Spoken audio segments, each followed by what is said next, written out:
A nombre de los organizadores, la Universidad Centroamericana José Simeón Cañas, la Universidad Tecnológica, la Facultad Latinoamericana de Ciencias Sociales, Programa El Salvador, la Fundación Nacional para el Desarrollo y la Fundación Dr. Guillermo Manuel Ungo, les quiero dar la más cordial bienvenida. Gracias por su asistencia y su interés en esta temática. Quiero iniciar mis palabras comentando que las 5 instituciones convocantes a esta conferencia hemos coincidido en la necesidad que tiene nuestro país de contar con un marco jurídico que regule a los partidos políticos. En el momento actual, avanzar en el proceso de construcción democrática en nuestro país requiere de la promulgación de una ley de partidos políticos, de manera tal que hemos decidido conformar un asocio entre nuestras instituciones para promover de manera conjunta una iniciativa que nos parece relevante para el país, para contribuir a que se cuente precisamente con un marco jurídico que regule a los partidos políticos. Y en el marco de esta iniciativa, que además cuenta con el apoyo financiero de la Unión Europea, estamos planteando realizar 3 tipos de actividades. Primero, la organización de un ciclo de conferencias para contribuir a la discusión en la agenda pública del país de la necesidad de contar con un marco jurídico de este tipo, así como conocer algunas experiencias internacionales relevantes en materia de regulación jurídica en ámbitos como el financiamiento político, la regulación de campañas, la democracia interna y las cuotas de género. Segundo, realizar un estudio que contempla una revisión de la legislación comparada en materia de regulación jurídica de los partidos políticos en América Latina. Tercero, la elaboración de un anteproyecto de ley de partidos políticos. Como se puede apreciar en el enfoque, es una iniciativa que busca el fortalecimiento de los partidos políticos, pero teniendo como marco de referencia el fortalecimiento del sistema democrático. Para iniciar este ciclo de conferencias, este día hemos organizado esta conferencia con el propósito de aportar elementos a la reflexión nacional sobre el tema a partir del conocimiento de la experiencia mexicana reciente en materia de regulación de los partidos políticos y de las campañas electorales, con el propósito de contribuir a un debate informado sobre el tema. Para ello, hemos invitado al doctor José Woldenberg para dictar la conferencia México, la regulación jurídica de los partidos políticos y las campañas electorales. El doctor Woldenberg es expresidente consejero del Instituto Federal Electoral de México, IFE, en el periodo 1996-2003, profesor de la Facultad de Ciencias Políticas y Sociales de la Universidad Nacional Autónoma de México y columnista del periódico Reforma. Aprovecho para agradecer al doctor Woldenberg por haber aceptado nuestra invitación para compartir sus reflexiones. Doctor Woldenberg, bienvenido, tiene la palabra. Como ustedes saben, a partir de mediados de los años 70 y hasta los primeros años 90, un término se puso de moda en todo el mundo, el término transición democrática. No fue una moda, sino fue un concepto que intentó aprender lo que estaba sucediendo en muy diversas latitudes. En Europa del Este, en la Europa meridional, en el Cono Sur, en Centroamérica, en México, se vivieron procesos de transición democrática. Pero creo que la singularidad de la transición democrática mexicana, que yo fecharía entre 1977 y 97, es que, a diferencia de los países del este europeo o de España y Portugal, en México no se requirió en ningún momento un momento fundacional. Tanto en Europa del Este como en España, como en Portugal, se hizo necesario congresos constituyentes que expidieran un nuevo ordenamiento constitucional capaz de asimilar el pluralismo, porque los ordenamientos constitucionales previos no solamente lo negaban, sino lo perseguían. En ese sentido, la experiencia mexicana es distinta, porque la Constitución vigente desde el siglo XIX, podríamos decir, era una Constitución republicana, democrática, federalista. Y creo que la experiencia mexicana también se distingue de lo que pasó en el Cono Sur, porque en países como Argentina, Chile, Uruguay, la transición en buena medida fue una vuelta al pasado, en el mejor sentido de la palabra. Era necesario que los órganos electorales, que los partidos políticos, que las organizaciones gremiales, que los periódicos, que los medios volvieran a ejercer sus derechos y sus libertades para que la democracia empezara a desarrollar su mecánica. No fue el caso tampoco en nuestro país, no solamente porque México nunca fue una dictadura, sino porque además lo que México generó en esos años fue una realidad inédita. Para decirlo en una frase, México contaba con una constitución democrática, representativa, federalista, pero para que los preceptos constitucionales fueran realidad, se necesitaba construir un auténtico sistema de partidos y un sistema electoral abierto, libre y confiable. Porque la democracia, como sabemos, simple y llanamente no puede existir sin un régimen de partidos plural, representativo y con arraigo. La historia panorámica de esa construcción es lo que yo quiero narrarles ahora. Antes, sin embargo, me gustaría dar dos datos que resumen la magnitud del cambio que ha vivido mi país. En 1977, el presidente de la República, todos los gobernadores, el 100% de los senadores y el 82% de los diputados eran de un solo partido. Hoy, en México existen gobernadores de 3 partidos distintos y a veces de coaliciones distintas. Ninguna fuerza política tiene mayoría, ni siquiera absoluta, ni en la Cámara de Diputados ni en la Cámara de Senadores. Los gobernadores tienen que coexistir con presidentes municipales de 3, 4, 5, 6 partidos políticos diversos.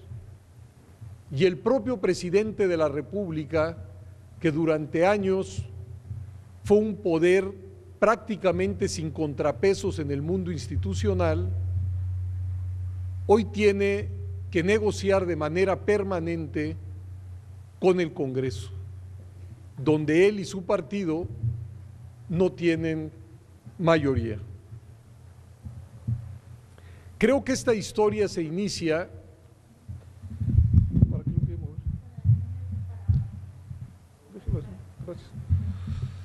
Esta historia se inicia con la reforma política de 1977. ¿Qué pasaba en México entonces? el país estaba cruzado por una enorme conflictividad política y social que se manifestaba en conflictos en los centros de enseñanza superior, en invasiones de tierra, en una efervescencia en el mundo sindical, en la aparición de nuevas publicaciones y nuevos partidos, en la existencia de una guerrilla urbana y una guerrilla rural. Y sin embargo, México fue unas elecciones, las de 1976, en donde apareció un solo candidato a la presidencia de la República, que por supuesto obtuvo el 100% de los votos válidos.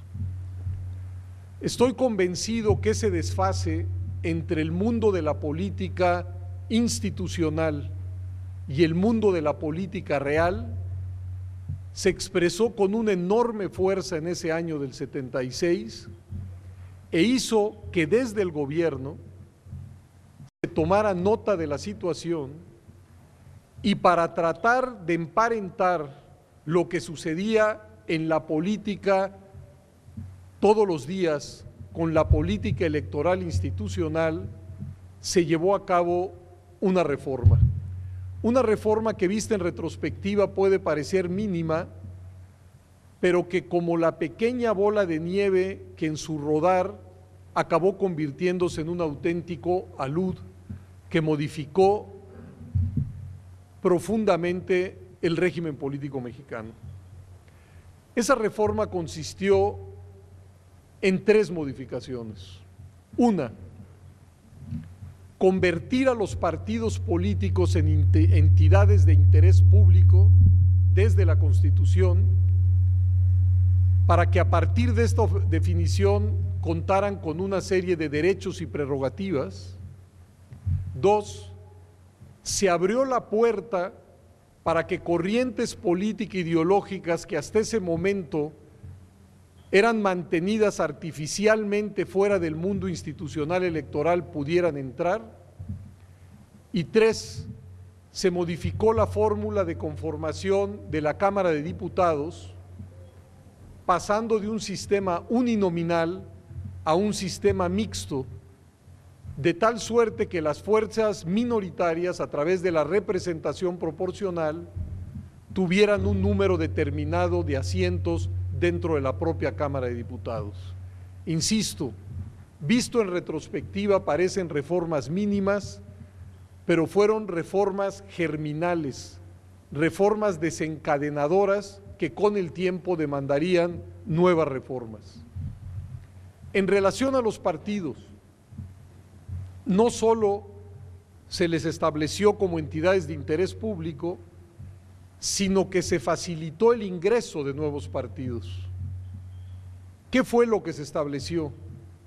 Que si una corriente política ideológica no se sentía representada por los partidos políticos existentes, podía solicitar su registro como nuevo partido presentando unos estatutos, una declaración de principios, un programa de acción, mostrar que había tenido una antigüedad haciendo política de 4 años, y decía la ley, y esto se prestó a mucha discrecionalidad, representar una corriente de pensamiento político singular.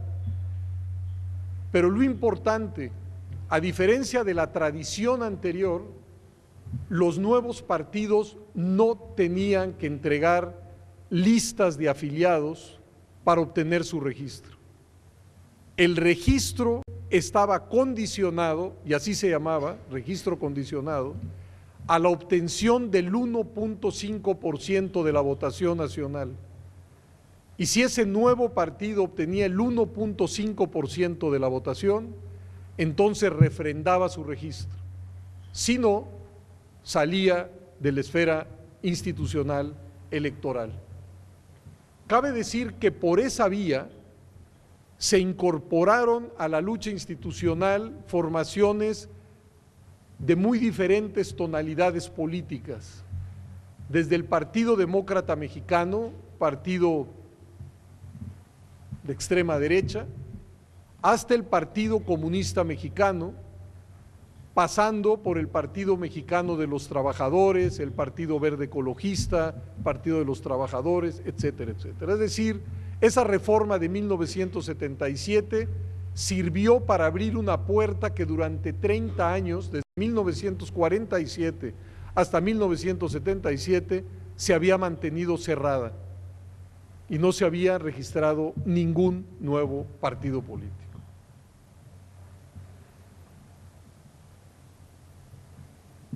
El cambio quizá más elocuente de esta primera fase fue que para las elecciones de 1982, es decir, 6 años después de las elecciones de 1976, ya compitieron oficialmente para la presidencia de la República 7 candidatos. Hay quien dice que hubo más concurrencia, pero no más competencia. Y creo que tienen razón, se trató todavía de unas elecciones dentro del marco de lo que un tratadista, Giovanni Sartori, llamó un sistema de partido hegemónico. Sin embargo, el solo hecho de que entraran nuevas fuerzas, con las que ya estaban implantadas anteriormente, generó una espiral de demandas crecientes para hacer de las elecciones eventos donde los votos se encontraran con pulcritud. Creo que entre 1979, primera elección luego de la reforma política, y hasta 1988, si bien la competitividad tuvo un techo, lo que en 88 se puso en jaque fue que el sistema electoral construido no daba garantías de imparcialidad a los diferentes contendientes. Hago un paréntesis. En esas elecciones, las de 1988,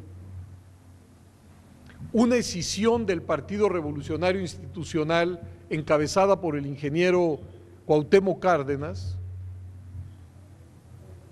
forjó una candidatura que fue apoyada en su momento por 4 partidos políticos. Y sin temor a equivocarme, creo que puedo señalar que fueron las primeras elecciones presidenciales auténticamente competidas en la historia de México. Y sin embargo, ni las normas, ni las instituciones, ni los operadores estaban preparados para procesar con pulcritud los resultados de esa elección.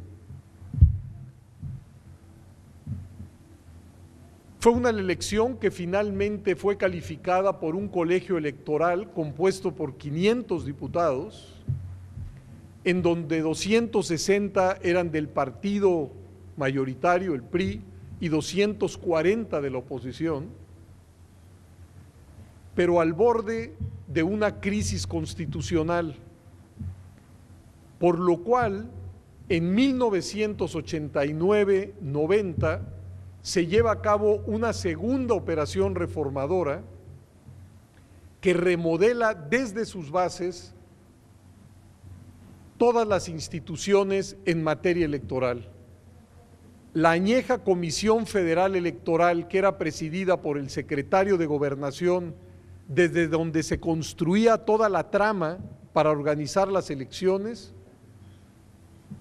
fue borrada y se construyó una nueva institución, el Instituto Federal Electoral. También en esos años, 89-90, es que se crea el Tribunal Federal Electoral, hoy Tribunal Electoral del Poder Judicial de la Federación. No voy a hablar del sistema electoral, estamos aquí para que trate de contar la historia de la regulación de los partidos políticos. Estoy convencido que luego de la reforma del 89-90, los votos en 91 y 94 se contaron con pulcritud, pero había un elemento que seguía siendo muy disruptivo. Las condiciones de la competencia eran marcadamente asimétricas, marcadamente desiguales, y por ello la reforma de 1996 remodeló dos de los temas que tienen que ver con los partidos políticos y las condiciones de la competencia y que se discuten no solamente en México, sino creo en prácticamente todo el planeta. Las relaciones entre partidos políticos y dinero y las relaciones entre partidos políticos y medios masivos de comunicación. De lo que se trataba entonces era de que a través de estas dos palancas muy poderosas, como son el dinero y el acceso a los medios, la cancha de juego estuviera más pareja que en el pasado. O para decirlo de otra manera, que las condiciones de la competencia fueran medianamente equitativas.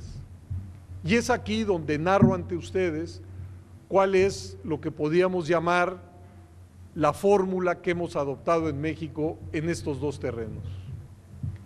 En relación al dinero, la discusión más general y que no se puede evadir, porque política y dinero van juntos, y querer exorcizar esa dimensión es ingenuo. La primera pregunta entonces era, ¿de dónde deben provenir los recursos para el mantenimiento y para las labores de los partidos políticos?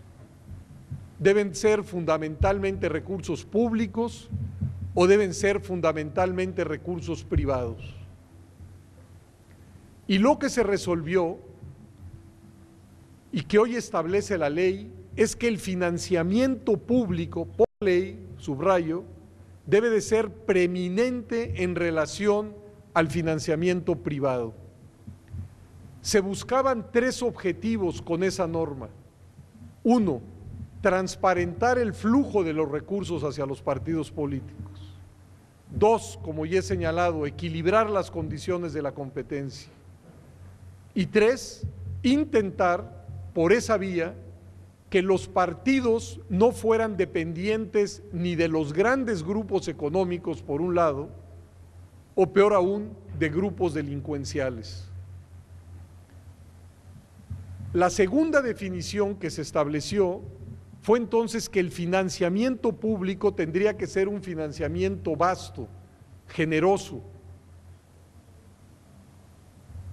Y la pregunta era, ¿qué tipo de actividades son las que debe cubrir el financiamiento público?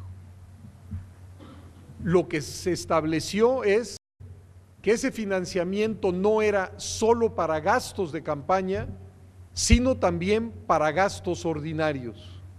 Es decir, en México, año con año, independientemente de que existan o no elecciones, mes a mes, los partidos políticos reciben un financiamiento público para sus gastos ordinarios.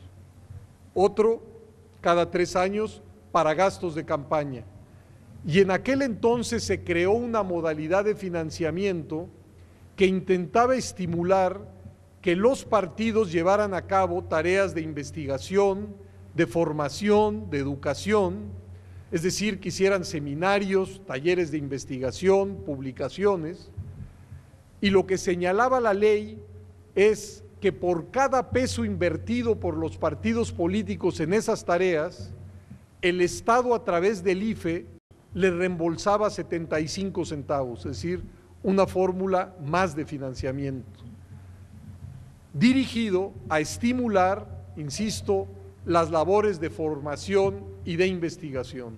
Tengo que decir que este último rubro de financiamiento en la última reforma se ha convertido en un rubro que establece que el 3% del financiamiento que reciben los partidos para gasto ordinario se les da para estas tareas, es decir, ya no es un fondo revolvente, sino un financiamiento directo por problemas de carácter administrativo que en esta materia existieron, pero no me extiendo en eso. Entonces, se estableció la preeminencia del financiamiento público, se establecieron las áreas a donde va este financiamiento público, pero una de las discusiones más interesantes y complejas era qué porcentaje de recursos deben tocarle a los distintos partidos. los más grandes e implantados deseaban que el financiamiento estuviera ligado al porcentaje de votos que cada partido hubiese obtenido en la última elección. Los partidos menos implantados lo que querían era un financiamiento de carácter igualitario. Y esos fueron los extremos en los que se dio la discusión. Finalmente se llegó a una solución de carácter pragmático. Y hoy la ley establece que de la bolsa total de recursos, el 70% de los mismos se distribuye de manera proporcional al número de votos obtenidos en la última elección y 30% de esa bolsa de recursos de manera igualitaria. Es decir, ni estricta proporcionalidad ni igualdad. Esta fórmula pragmática fue bautizada como una fórmula equitativa, equidistante de la igualdad total y de la proporcionalidad que querían otros. Decía hoy en la mañana, si alguien me pregunta por qué no 60-40, 50-50, 80-20, no tengo respuesta que darle. Es decir, ese fue el resultado de la negociación de los propios grupos parlamentarios. Cabe decir que a partir de las elecciones de 1997, por la vía de este financiamiento, las condiciones de la competencia se equilibraron de manera palpable, notable, porque a diferencia de lo que sucedía hasta 1994, en donde un dictamen del Instituto Federal Electoral de aquel entonces señaló que de cada 10 pesos gastado en la contienda presidencial de 1994, 8 habían sido gastados por el candidato del PRI y 2 por el conjunto de la oposición. A partir de 1997, el gasto en las campañas se ha venido equilibrando. Por supuesto que este financiamiento reclama una fiscalización profunda de cómo utilizan los partidos estos recursos. Voy a agarrar agua.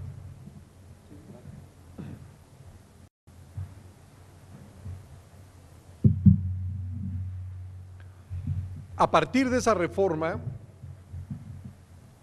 los partidos están obligados a presentar informes de ingresos y gastos anuales y a presentar informes de gastos de campaña de manera desagregada, es decir, un informe de los gastos del candidato a la presidencia de la República, un informe por cada fórmula de 2 senadores por estado y un informe por cada uno de los candidatos a diputados uninominales en los 300 distritos en que se divide el país.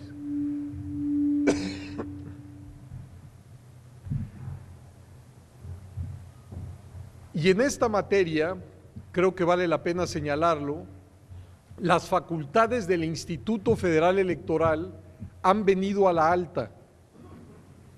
La primera fiscalización de recursos que se hizo en México, que fue para las elecciones de 1994,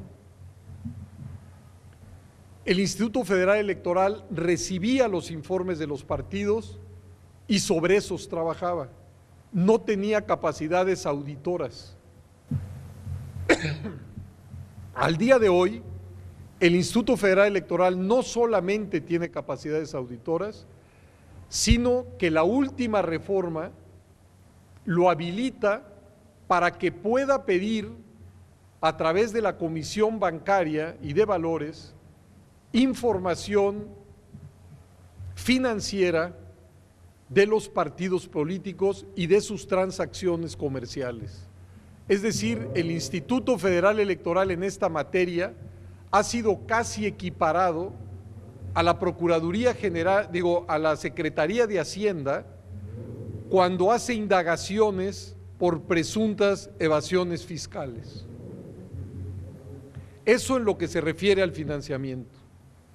Por lo que se refiere al acceso a los medios, en 1996 también se trató de abarcar las 3 modalidades a través de las cuales los partidos tienen acceso a la radio y a la televisión. ¿Cuáles son esas modalidades?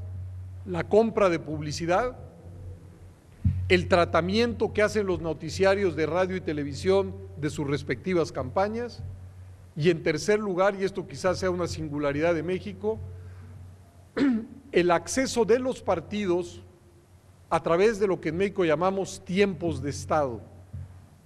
El Estado mexicano tiene en cada estación de radio y televisión al día de hoy la posibilidad de usufructuar 48 minutos al día, espaciados, para promocionar o publicitar lo que crea conveniente. Empiezo de lo más sencillo a lo más complejo, que es lo de los tiempos oficiales. Se estableció entonces que los partidos políticos tendrían acceso a los tiempos oficiales cuando no hay campaña y que esos tiempos oficiales se multiplicarían cuando hay campaña y que ese tiempo se distribuiría entre los partidos de igual forma que el dinero, es decir, 70% de manera proporcional a su número de votos y 30% de manera igualitaria. Eso fue lo que se estableció en 96.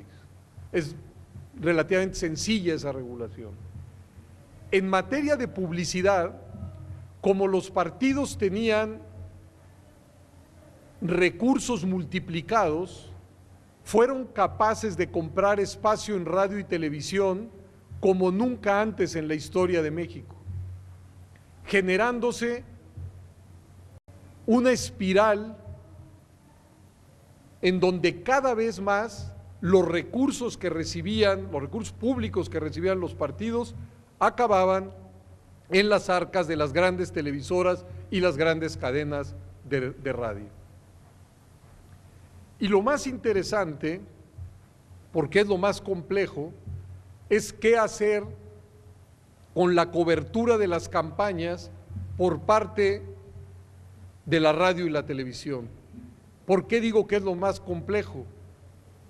Porque se trata de diseñar una legislación que no atente contra la libertad de expresión, pero que al mismo tiempo se haga cargo, para esos años, de que la cobertura de las campañas políticas no era equilibrada. Y el legislador, con buen ojo desde mi punto de vista, fue capaz de diseñar dos medidas que, sin vulnerar la libertad de expresión, sí le creaban un cierto contexto de exigencia a los medios. La primera, por ley el Instituto Federal Electoral, antes de iniciar el proceso electoral, tenía que entregarle a la Cámara de Industria de la Radio y la Televisión unos lineamientos donde se exponía cómo el IFE y el conjunto de los partidos quería que las estaciones de radio y televisión hicieran la cobertura. Se ponía, por ejemplo, que fue una cobertura profesional, objetiva, equilibrada, que no invadiera la vida privada, etcétera, etcétera. Eran unos lineamientos que no tenían fuerza coactiva. La televisión y la radio podía asimilarlos o no, pero tendían a generar esto que yo llamo un contexto de exigencias a los medios.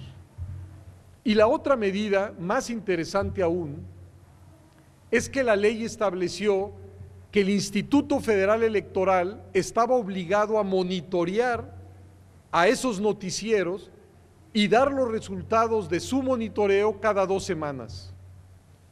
¿Qué tenía que hacer el IFE?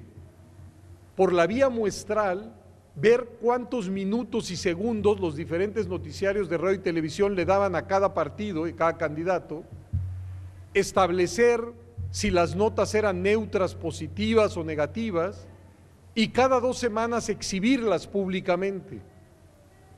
Por supuesto que los concesionarios de radio y televisión podían o no tomar en cuenta esos monitoreos, pero no cabe duda que al hacerlos público generaban una exigencia para que la cobertura fuera medianamente equilibrada. Y creo que los resultados están a la vista. Hay que decir, sin embargo, que este modelo de financiamiento y acceso a los medios tuvo que ser reformado en el 2007 por lo que le señalaba. Si en 1997 de cada peso que salió de la tesorería de la Federación para llegar a los partidos, 50 centavos se fueron a la radio y a la televisión, para el año 2006 de cada peso, 70 centavos se iban al radio y a la televisión. De tal suerte que una nueva reforma en 2007 se estableció que partidos y candidatos no pueden comprar ya espacios en radio y televisión y que toda la campaña tiene que hacerse a través de los tiempos oficiales. Y la ley estableció que durante las campañas y las precampañas, los 48 minutos que tiene el Estado van a ser administrados por el Instituto Federal Electoral para que a través de esos tiempos, de esos espacios, exclusivamente se lleven a cabo las campañas electorales. Creo que esto en las elecciones del 2009 tuvo un impacto venturoso, es decir, ya no hay tal transferencia de recursos a la radio y a la televisión, pero también hay que señalarlo, ha tenido un efecto perverso, porque esos tiempos se decidió fragmentarlos en 30 segundos, de tal suerte que los mensajes que los partidos emitieron a lo largo de esta campaña, la del 2009, pues estaban claramente emparentados con los mensajes comerciales que aparecen en radio y televisión todos los días, porque en 30 segundos creo que es absolutamente imposible desplegar un mensaje con un, ya no digamos mediano, sino mínimo nivel de complejidad. Pero bueno, creo que si uno revisa esta trayectoria, puede ver que al día de hoy México fue capaz de construir un auténtico sistema de partidos, en el sentido de que es un sistema plural, donde hay una puerta de entrada para nuevas organizaciones, hay una puerta de salida. Ahora, si no se logra el 2% de la votación, se pierde el registro, se ha incrementado del 1.5 original al 2%. Los partidos están protegidos desde la Constitución como entidades de interés público, tienen una serie de prerrogativas y una serie de derechos, tienen un financiamiento generoso y acceso a los medios masivos de comunicación y son hoy los actores fundamentales de la vida política en el país. Termino diciendo lo mismo que al inicio.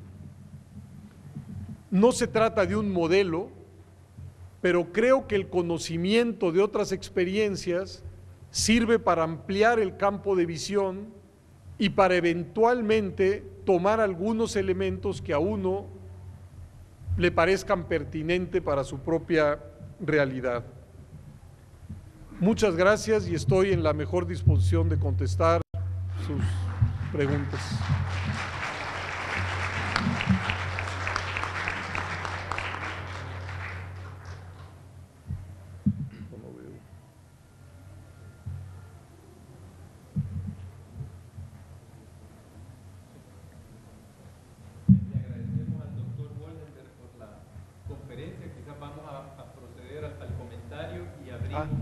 Perdón.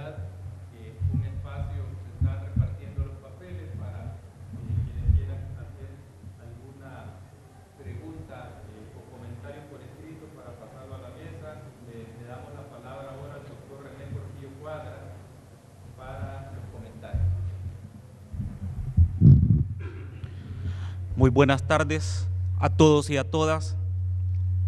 Voy a tratar de puntualizar fundamentalmente en tres aspectos que el doctor Goldenberg se refería y que nos atañen a nosotros, incluso con el objeto principal de estas actividades, como es la de poder llevar a feliz término un proyecto de ley de partidos políticos. En primer lugar, en nuestra Constitución se establecen dos aspectos básicos de la vida de los partidos políticos, una de ellas que se refiere a que efectivamente los partidos políticos son un instrumento para el ejercicio de la representación del pueblo dentro del gobierno. Después de 1950, el bloque occidental del mundo, para tratar de evitar la injerencia del Partido Comunista Soviético, implantó en los países aliados a Estados Unidos un reconocimiento expreso de los partidos políticos dentro de sus constituciones para tratar de evitar un avance ideológico del Partido Comunista Soviético. Y ahí se introduce en la Constitución de 1950 para El Salvador un reconocimiento expreso de los partidos políticos. Y por otro lado, la existencia de un partido oficial único en las constituciones es uno de los aspectos que también quedó plasmado en la Carta Magna para tratar de evitar una entronización de un partido único. Esos aspectos son importantes, habida cuenta que, no obstante de que el país vivió durante muchas décadas en un autoritarismo militar fundamentalmente guiada por un solo partido, pues sí se establecieron esas reglas del juego. Es importante aclarar que en nuestra legislación solamente existen 7 artículos en nuestro Código Electoral que habla del régimen interno de los partidos políticos. Y eso nos lleva a nosotros a pensar que realmente no tenemos una normativa depurada que regule el funcionamiento interno de los partidos políticos, porque la misma Constitución establece que los partidos son autónomos y se rigen a través de sus estatutos, de tal manera que cada partido político establece su propia dinámica de funcionamiento a partir más de sus estatutos que de una legislación secundaria y menos de una legislación constitucional. Interesante también establecer que cada vez que pasan elecciones y hay un momento de reflexión como este, la democracia interna de los partidos políticos se va viendo más deteriorada.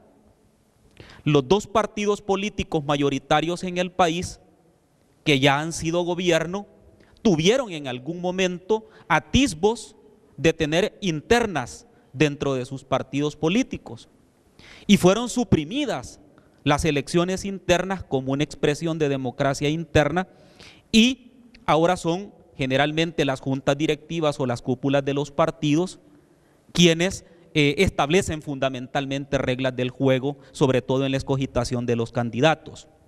También es cierto que esa anulación de las primarias de los partidos mayoritarios tiene una réplica hacia toda la existencia del partido político, en tanto y en cuanto los diputados no pueden emitir opiniones libremente, porque esas opiniones de carácter decisoria, sobre todo en la Asamblea Legislativa, dependen de una decisión política partidaria de orden cupular. De tal manera que nosotros recordamos que en los últimos 10 años en el país, solamente en 3 ocasiones, diputados han votado en contra o se han abstenido de votar en contra de lo que su partido político ha decidido. Y en 2 de esas 3 ocasiones, con costos políticos para el que votó de forma disidente, de separación. También es importante anotar que en el régimen de financiamiento estatal o deuda política, nosotros no tenemos la figura que el doctor aludía en cuanto a un reparto entre el 70% de la deuda política respecto de los votos obtenidos por los partidos políticos y un 30% de reparto igualitario entre los partidos políticos contendientes. Nosotros tenemos una deuda política fundamentalmente basada en el número de votos que obtiene cada partido político en la última elección que ha participado. Y para aquellos partidos que no han participado, una regulación expresa de una cantidad de monto único que se le entrega al partido político para las campañas electorales, que dicho sea de paso anda por el orden de los $500,000. También es importante aclarar que dentro del régimen de funcionamiento de los partidos políticos El artículo 195 del Código Electoral nuestro dice que el Estado procurará la creación de una fundación para el mantenimiento, fortalecimiento y desarrollo de los partidos políticos. Hasta este momento no existe como una línea clara de querer hacer realidad esta situación, lo cual pudiera en algún momento abonar a la independencia y al crecimiento interno de los mismos partidos políticos. En algunas ocasiones, el remanente de esa deuda política, es decir, aquello que no es cubierto a través de los votos por los partidos políticos, de acuerdo al Código Electoral, tiene que reintegrarse al fisco. En dos ocasiones en particular y en los últimos 10 años, también hemos visto decretos legislativos de perdón de esas deudas electorales de los partidos políticos. Importante el tercer tema, que tiene que ver con la propaganda electoral. Para nosotros, y así está establecido legalmente, la propaganda electoral constituye un derecho de los partidos políticos, sin más limitaciones que las que establecen las leyes de la materia y el respeto a la moral y las buenas costumbres. Estos tres postulados son prácticamente los únicos límites que tiene la propaganda electoral en cuanto a su contenido, porque en cuanto a su forma es importante porque el Código Electoral remite el desarrollo de las campañas a un reglamento que, dicho sea de paso, tiene 41 artículos y que es muy poco conocido por la población. Tanto es así que ni siquiera existe en un sitio web para que la gente pueda consultarlo. Y esto forma parte también de la transparencia con que debe de funcionar el Tribunal Supremo Electoral. Esto es importante también porque las campañas electorales en El Salvador sí son financiadas por una parte con dinero del Estado, o lo digo de otra manera, con dinero del pueblo recaudado a través de los impuestos, y también con participación de inversión privada de los partidos políticos. Y esto nos lleva a nosotros a una conclusión de un estudio que hizo Funde sobre el tema de las campañas, que dice lo siguiente. Dice que de acuerdo a los datos consolidados de las últimas 4 campañas electorales, estas reflejan que el gasto de la campaña publicitaria de los partidos políticos en 2009 ha superado el 39% de las campañas sumadas las del 2003, 2004 y 2006. Es decir, en el 2003 se invirtieron en campaña los partidos 3.200.000, en 2004 5.800.000, en 2006 3.200.000 y en 2009 17 millones de dólares. Eso refleja una proporción similar a la que el doctor planteaba, es decir, que va en franco crecimiento la inversión que se da en estos países en campañas. También es importante un dato que señala este estudio de Funde, cuando dice cuál es la participación financiera, lo voy a decir despacio, la participación financiera de entidades que no son partidos políticos, pero que igualmente invierten en campañas proselitistas en favor de un partido o de otro, particularmente a favor de Arena o a favor del FMLN.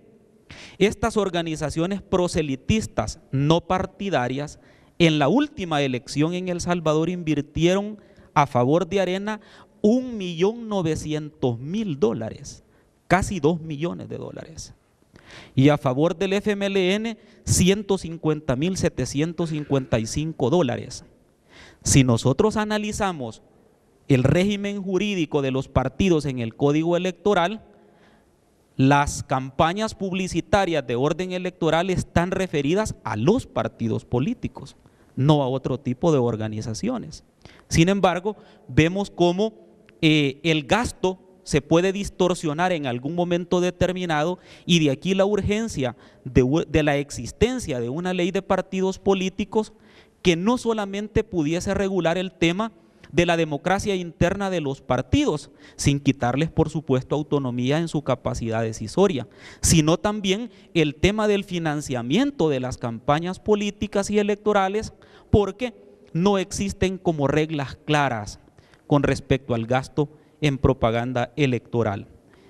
Y por último, importante también hacerse la pregunta, ¿cómo queda el marco regulatorio de la participación de los partidos políticos dentro de lo que es campaña electoral y lo que es campaña política?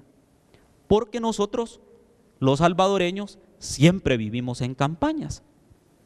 Y la única separación que se hace para justificar una cosa y la otra es decir que en una no se pide el voto y en la otra sí. Al final todos entendemos que esta es una explicación antitécnica, no tan política, y sobre todo porque se utilizan, aunque no se pida el voto, se utilizan recursos, medios, en detrimento de la equidad con que se deben de participar todos los partidos políticos.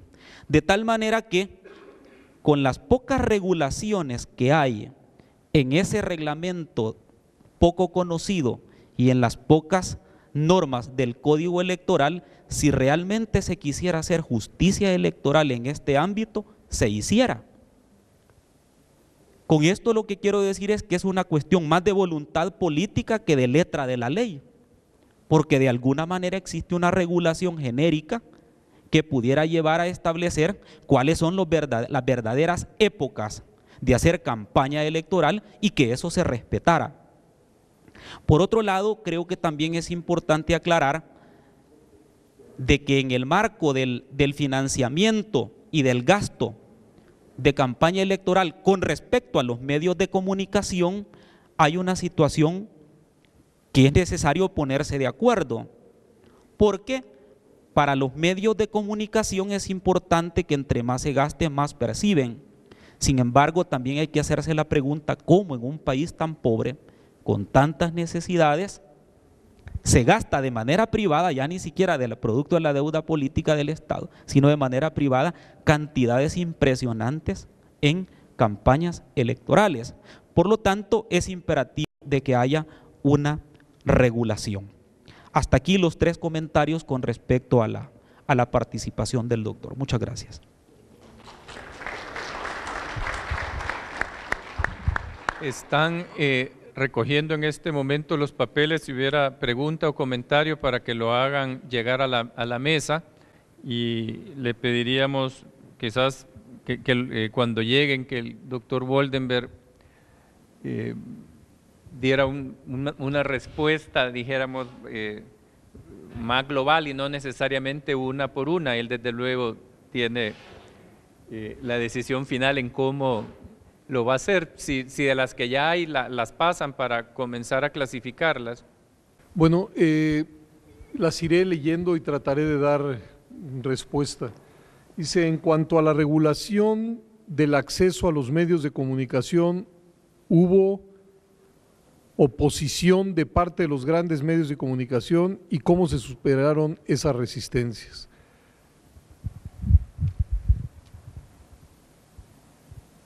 Después de la reforma de 1996, como señalé, buena parte de los recursos de los partidos políticos fueron para la compra de espacio en radio y televisión. Creo que de 1997 al año 2006, los concesionarios de la radio y la televisión estaban felices con esa normatividad. Pero en el año 2007, cuando se estableció que los partidos no pueden comprar más espacio en radio y televisión y que toda la campaña se tiene que hacer a través de los tiempos oficiales, los medios, sobre todo las televisoras, desataron una campaña señalando que eso era violatorio de la libertad de expresión. Porque además, hay que señalar, está prohibido también que terceros compren tiempo en radio y televisión. Es decir, dado que lo que se quiere preservar es una cierta equidad en la contienda, si solo se prohíbe la compra de espacio en radio y televisión a los partidos, pero terceros particulares pueden hacer esa compra, pues todo lo que se construye en una pista se desconstruye en la otra. Entonces, no hay posibilidades, según la ley, de que nadie compre espacio en radio y televisión. Toda la campaña tiene que ser a través de los tiempos oficiales, repito. Y por supuesto, los medios no estuvieron de acuerdo, lo hicieron manifiesto, e incluso por la vía del amparo intentaron deshacerse de esta norma. Pero la propia Corte señaló que, por desgracia no entró al fondo del asunto, pero dijo que la vía del amparo no era una vía idónea para combatir una disposición de carácter constitucional. Pero, en síntesis, sí hubo oposición y creo que hasta la fecha la hay. ¿Cuál fue la voluntad de los partidos políticos en transparentar sus cuentas o utilizaron artificios o mañas?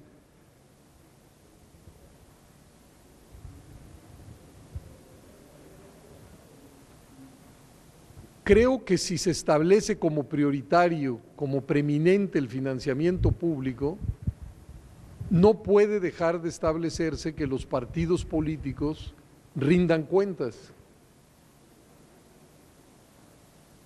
Por supuesto que esto es una responsabilidad y una obligación de los partidos. Y estoy convencido que si la autoridad electoral actúa en consecuencia utilizando todos los mecanismos que tiene para llevar a cabo auditorías en profundidad, eso va obligando a los propios partidos a elevar su profesionalismo y transparencia en materia de gastos electorales. En este renglón, como en muchos otros, se va avanzando por la vía del ensayo y el error, pero estoy convencido que dos grandes escándalos de financiamiento son los que dieron pie a estas normas. Intento resumirlos en una nuez. Durante las campañas del año 2000, luego de una denuncia, se detectó que recursos de Pemex, de Petróleos Mexicanos, habían ido a dar al sindicato de Pemex y de ahí a las arcas del Partido Revolucionario Institucional. Por supuesto, fueron recursos que no fueron reportados a la autoridad y que cuando se hizo la indagatoria se detectaron y este partido fue multado de manera considerable. Pero en la misma campaña, el candidato ganador, el licenciado Vicente Fox, creó una serie de fideicomisos, uno del cual se llamó Amigos de Fox, que se documentó que había hecho gastos durante la campaña paralelos a los de su partido, que tampoco habían sido reportados como gastos de campaña, y por supuesto la autoridad electoral sancionó también. Es a raíz de estos dos casos que en algunos momentos fue muy difícil para el Instituto Federal Electoral llegar al fondo del asunto, porque solicitaba documentación que estaba en los bancos y la Comisión Nacional Bancaria y de Valores le decía que no podía entregárselos porque en esa materia existía el secreto bancario y el secreto fiscal. Fue a raíz de todo de un periplo muy complicado, que el propio Congreso resolvió otorgarle facultades explícitas al IFE para poder trascender el secreto fiscal y el secreto bancario. Y hoy la autoridad electoral tiene instrumentos mucho más potentes para hacer esta fiscalización.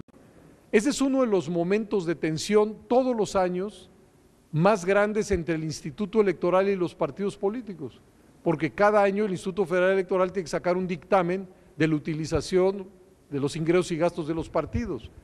Y por supuesto aparecen desde pequeños fallos, que pueden ser de contabilidad o administrativo, hasta asuntos como los que les acabo de narrar. Vota por el diputado de su distrito, porque es un sistema mixto. La Cámara de Diputados se integra por 300 diputados de mayoría, que surge uno de cada uno de los distritos. En el momento en que el elector vota por ese diputado, está al mismo tiempo, en el mismo acto, votando por la lista del partido. Y esa es una lista que se registra como tal, cerrada y bloqueada. ¿Cuál es la ventaja de que las listas no sean cerradas y bloqueadas? Bueno, que da más márgenes de libertad al elector. ¿Cuál es el problema de ese tipo de listas? Pues que hace que los candidatos de un mismo partido tengan que competir entre sí. Porque por supuesto a esos candidatos del mismo partido no les es lo mismo que sean colocados en primero, segundo, tercero o cuarto lugar. En relación a las candidaturas independientes, el Senado de la República acaba de aprobar en México la posibilidad de las mismas. Quiero decir que hasta antes de esta aprobación se establecía con toda claridad que los partidos políticos tenían el monopolio en la postulación de candidatos. No había candidatos por fuera de los partidos. El Senado ya aprobó una reforma en este sentido. Tiene que pasar por la Cámara de Diputados y luego por la mitad más uno de los congresos locales. Entonces vamos a ver qué es lo que sucede. Pero el tema, supongamos que prospere las candidaturas independientes, que lo apruebe la Cámara de Diputados y 16 congresos locales.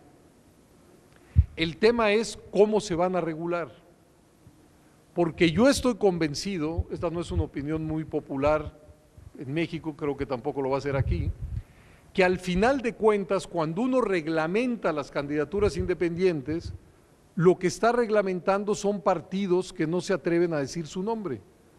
Es decir, un candidato que quiera ser presidente municipal, presidente de la República o diputado, pues lo que hará es dotarse de una base de apoyo, tejer una red de relaciones, decir que tiene un determinado ideario, que este es su diagnóstico de lo que sucede en el país, que esta es su propuesta, y eso en español, hasta donde yo alcanzo a entender, se llama partido. Puede ser un micropartido, un partido mediano, un partido nacional, pero partido al fin. Ahora, ¿qué sí pueden lograr las candidaturas independientes? Eso sí, abrir la participación a aquellos que quieran obtener un cargo de representación y que no quieran pasar por los partidos tradicionales. Ya estudió el sistema salvadoreño, ¿qué sugerencias puede expresar para un nuevo sistema? Bueno, por supuesto que no estoy en capacidad de contestar esta pregunta, porque no conozco como ustedes el sistema salvadoreño, sino apenas por encima, y de mi parte sería pues auténticamente aventurado pretender dar alguna sugerencia. Los partidos políticos como instituciones de interés público, además de privilegios, derechos y prerrogativas, deben tener obligaciones. ¿Cuáles son? Sí, por supuesto. Y en el caso mexicano se establecen desde la propia ley.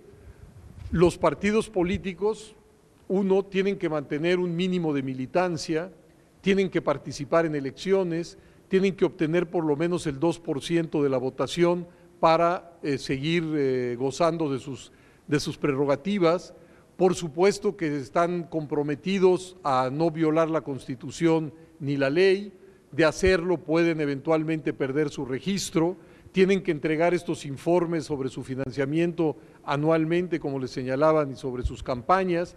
En el caso de su propaganda, y esto es muy, ahora que oía a René Portillo sobre el asunto, en México dice que en las campañas electorales no se puede calumniar a las personas ni denigrar a las instituciones y a los partidos.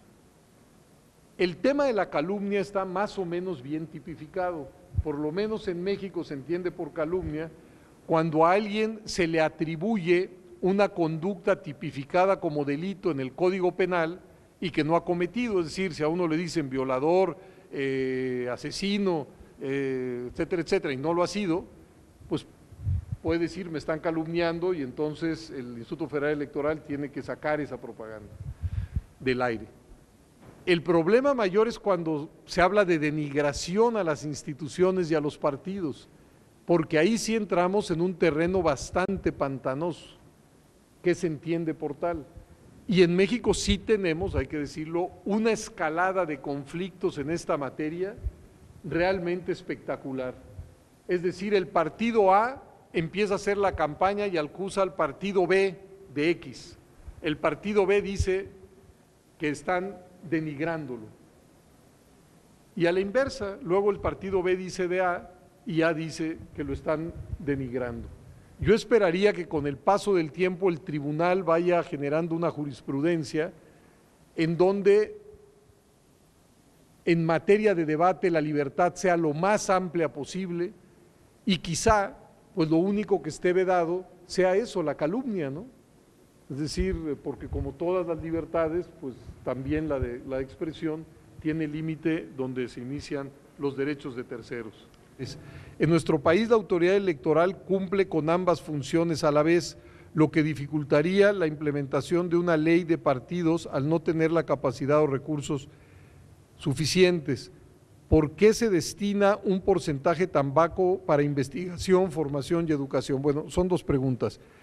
El sistema mexicano electoral está dividido, digamos, está administrado por dos instituciones. El Instituto Federal Electoral es un órgano de Estado autónomo de carácter administrativo y su cometido fundamental es la de organizar las elecciones, desde el primer eslabón, que es los padrones y las listas nominales, hasta el cómputo de los votos. Todo lo intermedio lo hace el Instituto Federal Electoral, la organización, la capacitación de los funcionarios de casilla, la administración de los tiempos en radio y televisión, etcétera, etcétera. Pero sobre el Instituto Federal Electoral hay un Tribunal Electoral del Poder Judicial de la Federación, que es el encargado de hacer el control de legalidad y de constitucionalidad de los actos del propio IFE. Y creo que es un buen diseño, porque por esa vía el IFE no se convierte en una autoridad omnipotente, sino que todos sus actos pueden ser recurridos ante el tribunal. Es un doble mecanismo de seguridad para los propios partidos y para los ciudadanos. Pero además el tribunal cada vez empieza a tener una centralidad mayor porque muchos de los litigios internos de los partidos se están desahogando en el propio tribunal.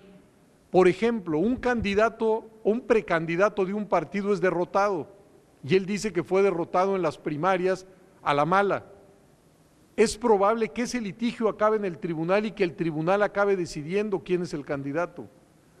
Si una dirección local o nacional de un partido político no surge de los procedimientos estatutarios fijados por el propio partido, las corrientes minoritarias o quienes se sientan afectados han ido al tribunal a litigar en esa materia. Entonces, creo que en términos generales es un buen diseño. Sí tiene una derivación que yo digo que es inescapable, que es lo que algunos llaman la judicialización de la política. Pero digo que es inescapable y qué bueno que así sea porque ofrece una garantía más. Ejemplifico con lo siguiente. He dicho que cada año el Instituto Federal Electoral hace la fiscalización de los recursos de los partidos. Ustedes pueden apostar que si el Instituto Federal Electoral sanciona a un partido, ese partido va a ir al tribunal a litigar esa sanción. Y lo va a hacer porque tiene todo que ganar y nada que perder. Si no litiga, la sanción se le impone. Si litiga y eventualmente el tribunal modifica la decisión del Instituto Federal Electoral, ya ganó. Y como todos los partidos tienen departamentos jurídicos más o menos eficientes, pues ahí tienen una materia de trabajo que ve en expansión, digamos. Se está convirtiendo en una rutina institucional el hecho de litigar este tipo de asuntos en el Tribunal Electoral. ¿Y por qué se destina un porcentaje tan bajo para investigación, información y educación? Aquí les cuento una anécdota nada reconfortante. En el año 1996 estaba presupuestada para este asunto de la investigación, formación, etcétera, etcétera, 200 millones de pesos. Con lo que todos los partidos gastaron en esta materia, no se llegó a esa cantidad. Y año con año, hasta 2007, esta cantidad vino disminuyendo en el presupuesto porque no se ejercía. Una partida que estaba destinada precisamente al fomento de este tipo de actividades que desde mi punto de vista tienden a fortalecer a los partidos. Es decir, hacer investigación, capacitar a sus cuadros, hacer análisis comparativos, trabajar las iniciativas de ley, etcétera, etcétera. Todo eso entraba dentro de ese rubro y sin embargo no se ejercía. Y ahora es la fórmula que ya les contaba. ¿Qué implicaciones para el sistema político mexicano y para la regulación de los partidos tendrá una posible victoria del PRI en las elecciones presidenciales del 2012? ¿Qué tipo de partido es ahora el PRI? Bueno, yo tengo la impresión que si el PRI ganara las elecciones del año 2012, ahora sería de todas maneras un partido entre otros y ya no sería aquel partido hegemónico que hubo a lo largo de muchas décadas. Es decir, el PRI puede ganar las elecciones presidenciales, pero seguramente en el Congreso de la Unión va a seguir existiendo una pluralidad de fuerzas políticas y es muy probable que otra vez tengamos incluso una presidencia sin mayoría absoluta en el Congreso. Y ahí habrá gobernadores de diferentes partidos, presidentes municipales de diferentes partidos. Es decir, aquella etapa donde, insisto, a la que hacía alusión al inicio, todos los gobernadores, todos los senadores, el presidente de la República eran de un solo partido, eso creo que sí definitivamente quedó atrás. Pero por supuesto que los humores públicos son cambiantes y quien perdió una vez no está destinado a perder todo el tiempo y que quien ganó tampoco está condenado a seguir ganando, de tal suerte que el PRI, pues sí, eventualmente podría ganar las elecciones del 2012. ¿Qué opinión tienes sobre las candidaturas independientes y listas de candidatos a diputados? Creo que ya la contesté. La necesidad de una ley de partidos políticos es evidente, pero el interés de hacer esto no es necesariamente de los mismos partidos. ¿Cuál es el papel de los ciudadanos o colectivos ciudadanos en esta exigencia de cambio? Bueno, yo no estoy tan seguro que a los partidos políticos no les convenga una ley de partidos. Y por supuesto que desde las organizaciones no gubernamentales, desde la sociedad, los individuos quienes opinan de estos asuntos, pues tienen una agenda enfrente. Yo entiendo incluso que este tipo de reuniones tiene precisamente como objetivo, si mal no los entendí, que desde la sociedad y a través de diferentes instituciones se empiece a discutir la posibilidad de una ley de partidos que toque pues muchos de los temas que hemos puesto tanto René Portillo como un servidor sobre la mesa, pero pues sí, toca en última instancia al Congreso decidir en esta materia. Entonces, quiero agradecerles a todos ustedes su atención, sus preguntas, a los organizadores esta invitación y muchas gracias.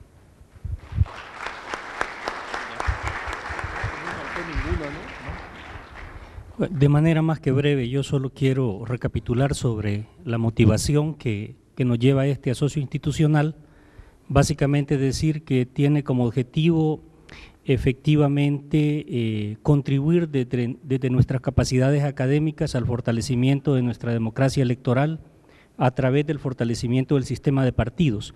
Y en este sentido, como instituciones reconocemos la necesidad de una regulación que nos permita no solo garantizar un sistema de partidos plural, sino también un sistema de partidos inclusivo competitivo y transparente. Creemos que esto es lo que le da el carácter democrático al sistema de partido. En este sentido, esta actividad pretende iniciar un proceso que incluirá tanto un ciclo de conferencias como un proceso de discusión y debate respecto a una potencial regulación del sistema de partidos salvadoreños.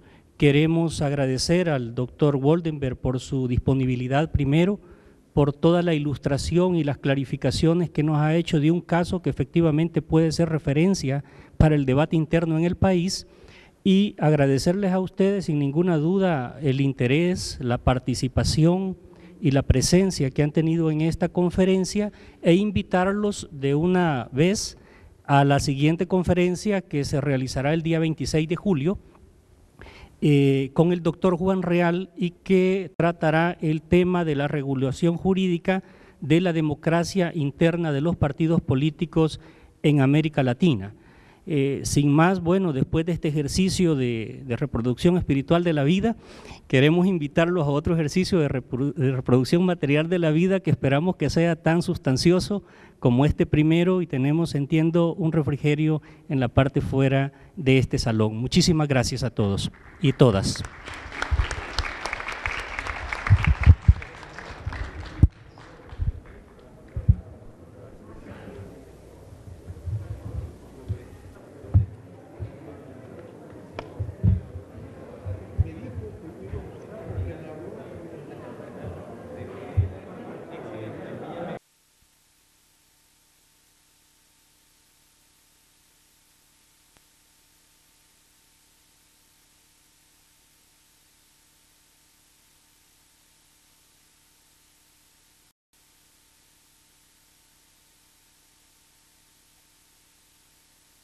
Es el objetivo, doctor.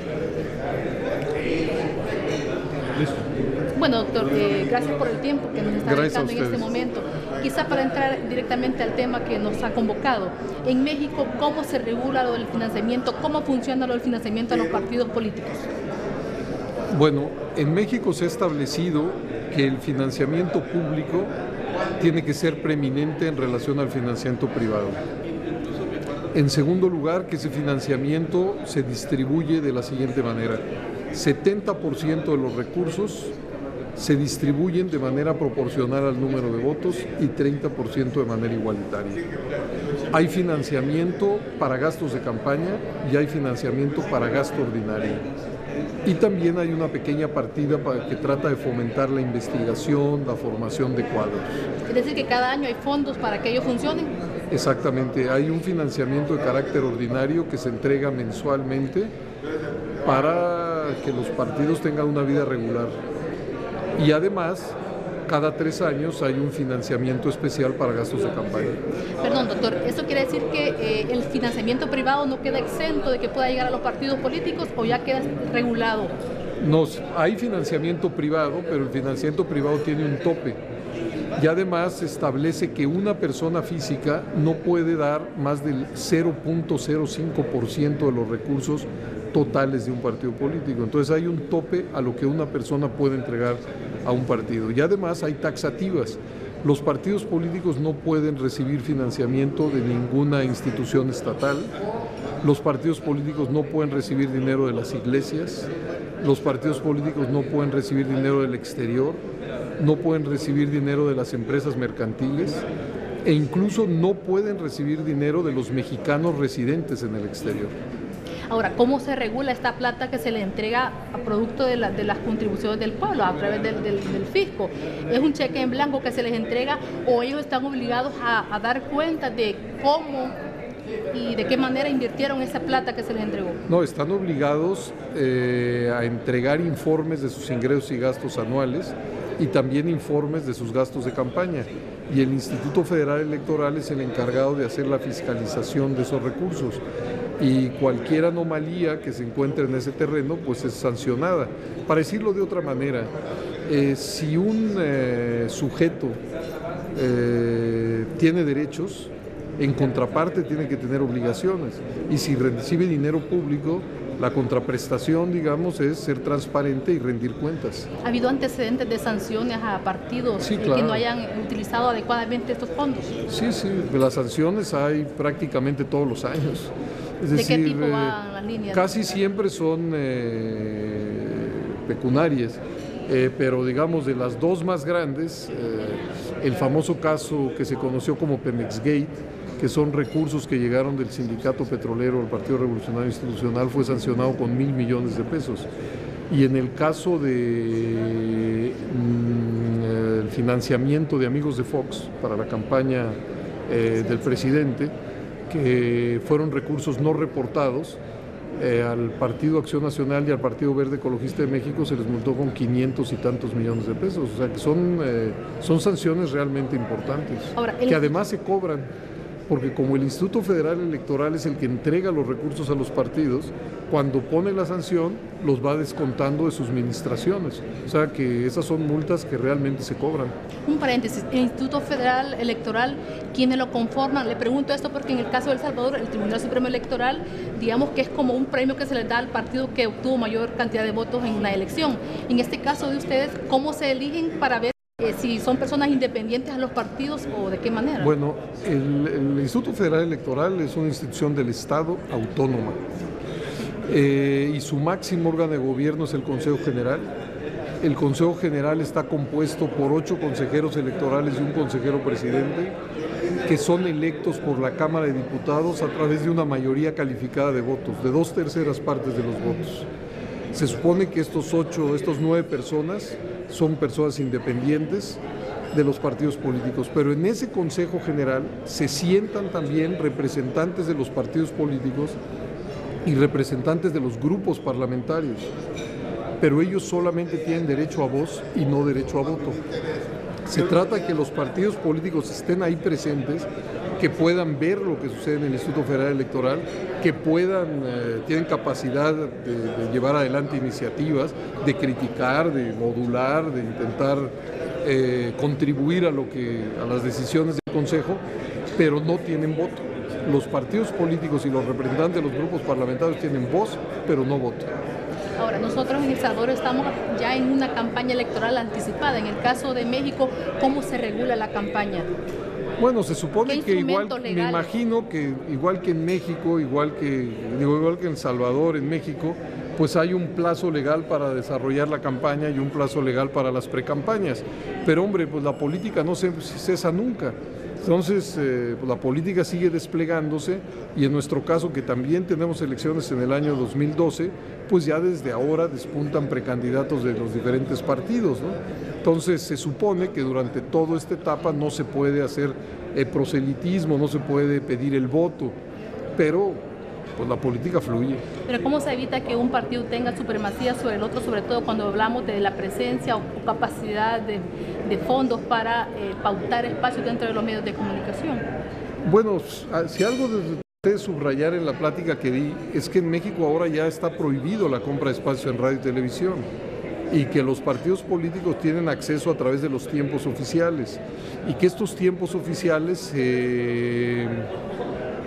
se dividen de la siguiente manera: el 70% del tiempo se distribuye de acuerdo al número de votos que han sacado los partidos en la anterior elección y el 30% de ese tiempo se distribuye de manera igualitaria. Y ahora ya no hay posibilidad, legalmente hablando, de que los partidos compren espacio en radio y televisión. ¿Y esto se regula a través de una ley secundaria o ya está contemplado en la Constitución los grandes lineamientos? Eso está contemplado, digamos, hay una definición general en la Constitución, pero es en el Código Federal de Instituciones y Procedimientos Electorales donde está toda esta regulación, o sea, en una ley secundaria. ¿No ha habido un salto de los medios de comunicación porque es plata que se les ha ido de las manos? Sí, sí ha habido. Y además tienen un poder fuerte dentro de la opinión pública. Pero se han sometido, han respetado eso. Pero bueno, para eso está, se supone, el Congreso, ¿no? Para fijar las modalidades que crea convenientes en materia de comunicación pública, ¿no? Pero sí hubo resistencia, supongo yo. Sí hubo resistencia. Bueno, hasta el año 2006 había una transferencia de recursos muy importante hacia la radio y la televisión y precisamente por eso fue que el legislador estableció que no era conveniente seguir en esa ruta de comprar espacios en radio y televisión y que mejor las campañas se hicieran en lo que en México se llama tiempos oficiales.